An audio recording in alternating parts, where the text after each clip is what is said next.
Kata Padi, fokus, freedom, fun. Oke, teman-teman, di sini Kak Nungki akan menjelaskan mengenai bagaimana menulis karya ilmiah. Ini adalah karya ilmiah yang sangat sederhana ya, esai ya.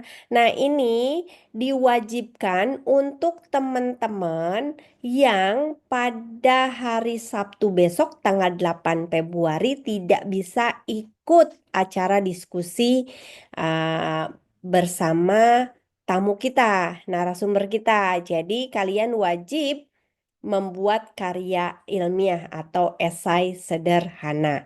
Oke, nah ini adalah template di mana sebetulnya ini template yang akan digunakan juga pada saat ujian kompre ya. Jadi nanti Kak Nungki jelaskan apa itu ujian kompre karena teman-teman semuanya sudah melakukan ujian kompre di semester kemarin. Beberapa siswa ya. Oke, baik. Nah, ini template-nya kalian nggak usah rubah, tinggal kalian download. Kalian kalau tidak ada laptop atau misalkan yang udah kerja tidak ada waktu untuk rental, maka kalian boleh ya menulis esai ini ya berdasarkan template ini di kertas folio bergaris pakai tulisan tangan ya. Oke, karya ilmiah di sini judulnya adalah sesuai dengan tema diskusi kita dengan narasumber yaitu nutrisi sehat meningkatkan kualitas hidup remaja sehat, remaja berkualitas. Oke, kalian di sini ada namanya, tinggal di blog diganti namanya Nungki Sri Handayani. Jadi nama lengkap ya. Lalu NISN-nya ada lihat di ID card ya. Kalau nggak ada lihat ijazah sebelumnya juga ada NISN. NISN ini tidak berubah. Nomornya pasti akan sama ya. Nomornya berapa ya gitu. Oke. Nah, dilanjutkan dengan di halaman kedua ya.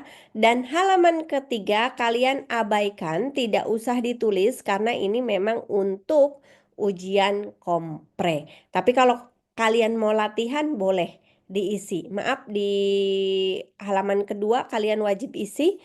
Di sini ada kelas, misalkan kelas berapa ini warna merah. Nanti kalian ganti dengan hitam ya.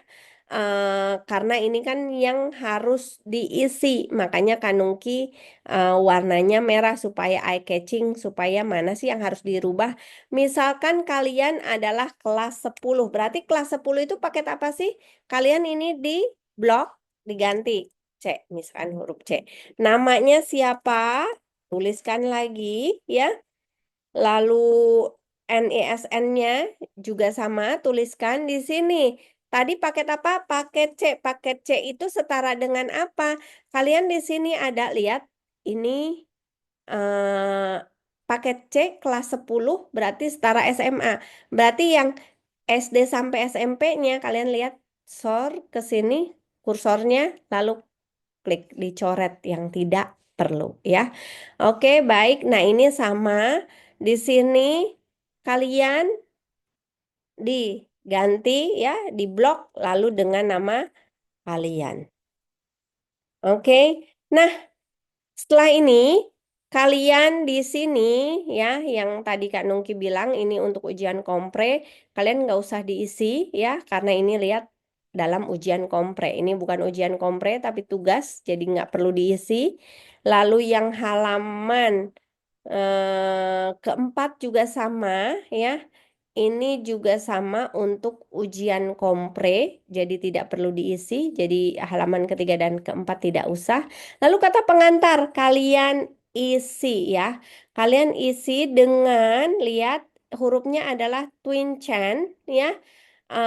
Hurufnya adalah 12. Ratanya di sini rata kanan kiri terlebih dahulu saja ya. Oke. Nah, sama halnya di sini daftar isi, ada daftar isi Kak Nungki udah isikan. Nanti kalian sebetulnya bisa loh membuat daftar isi otomatis. Kalian bisa lihat di YouTube ataupun di TikTok. Nah, oke, nanti kita ada pelajarannya juga bagaimana sih bikin daftar isi yang otomatis ya untuk di kelas HS. Tetapi untuk teman-teman itu bisa lihat di TikTok ataupun di YouTube cara-caranya. Oke, kita ke bab pertama. Lihat di bab pertama.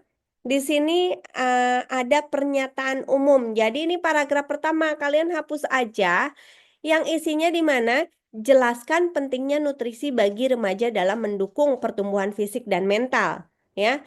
Oke. Lalu di latar belakang kalian isi dengan ya paparkan secara singkat tentang masalah gizi yang sering dihadapi remaja saat ini, ya. Nah, baru setelah itu berarti ini paragraf kedua, minimal. Kalian bisa loh bikin 3 paragraf, 4 paragraf kalau kalian ternyata mau menceritakan pernyataan umum dan latar belakangnya dengan bercerita cukup panjang, ya. Jadi berarti di sini ada minimal 2 paragraf. Oke, rumusan masalah itu biasanya berisikan pertanyaan-pertanyaan yang spesifik yang ingin dijawab dalam esai. Ini contohnya Kanuki buatkan misalkan ya, ada 3 pertanyaan. Rumusan masalah tolong buat ya minimal 2 pertanyaan. Kalau mau yang ini pakai yang ini juga nggak masalah ya. Nah, tujuan esai nanti ditulis. Tujuan esai adalah menjawab dari rumusan masalah. Jadi kalau rumusan masalahnya ada 3 poin, maka tujuannya pun ada 3 poin. Misalkan di sini, apa saja faktor yang menyebabkan remaja sulit mendapatkan nutrisi yang cukup? Berarti tujuannya apa? Yang pertama adalah tujuannya, kalau pertanyaannya apa saja, berarti oke, apa? Untuk memahami, untuk bisa menyebutkan faktor yang menyebabkan remaja sulit mendapatkan nutrisi yang cukup, gitu ya. Lalu poin yang kedua, misalkan ya, bagaimana pengaruh gaya hidup modern terhadap pola makan remaja? Berarti di sini apa? Menjelaskan, menganalisa pengaruh gaya hidup modern terhadap pola makan remaja. Jadi tujuan esai ini menjawab dari rumusan masalah. Rumusan masalahnya ada 2, tujuan esainya juga ada 2. Rumusan masalahnya ada 5, berarti tujuan esainya juga ada 5. Lalu di bab pembahasan ini kita lihat sesuai dengan yang pertama apa? Faktor, berarti yang dibahas yang disesuaikan. Faktor-faktor yang mempengaruhi pola makan remaja. Di sini Kanungki tuliskan 4 faktor, berarti minimal ada 4 paragraf. Lalu yang kedua, rumusan masalahnya apa sih? Bagaimana pengaruh gaya hidup modern ya. Berarti ini pembahasannya yaitu dampak kurangnya nutrisi pada remaja. Ini ada 2 paragraf. Lalu di solusi Kanungki ada solusinya Kanungki bikin 5 berapa ada 5 berarti ada 5 paragraf ya minimal. Nanti kalian setiap bab beda halaman ya. Nah, bab kesimpulan, ringkasan temuan ya, rangkum dari semuanya itu, ambil poin-poinnya penting aja yang telah dibahas. Ditulis, lalu sarannya menurut kamu gimana sih saran-saran untuk mengatasi masalah gizi pada remaja ya. Lalu untuk penutup pakai kata-kata akhir ya. Nah, kalian di sini ada daftar pustaka, ada lampiran, ada riwayat hidup. Nanti Kanungki riwayat hidup Kanungki nanti akan buatkan templatenya. Kalian tinggal lanjutkan aja atau kalian modifikasi. Daftar pustaka kalau misalkan kalian mencari jawaban-jawaban ini ternyata lihat dari artikel.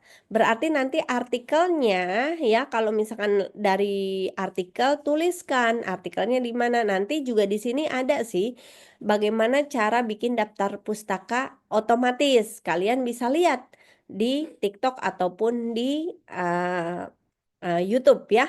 Nanti kalau kalian belum paham tuliskan aja Pokoknya sumbernya dari mana sih kalian dapat kata-kata itu atau jawaban-jawaban untuk pembahasan di sini.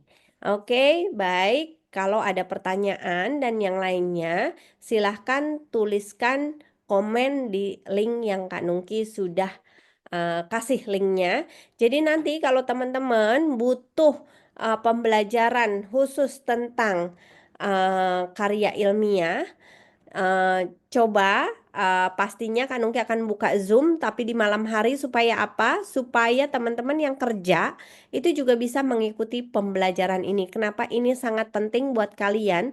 Supaya kalian bisa apa namanya diasah berpikir kritisnya, diasah mencari kalimat-kalimat yang baik, kosakata yang baik. Oke, baik, itu aja dari Kak Nungki. Silahkan komen di link yang Kak Nungki berikan. Terima kasih.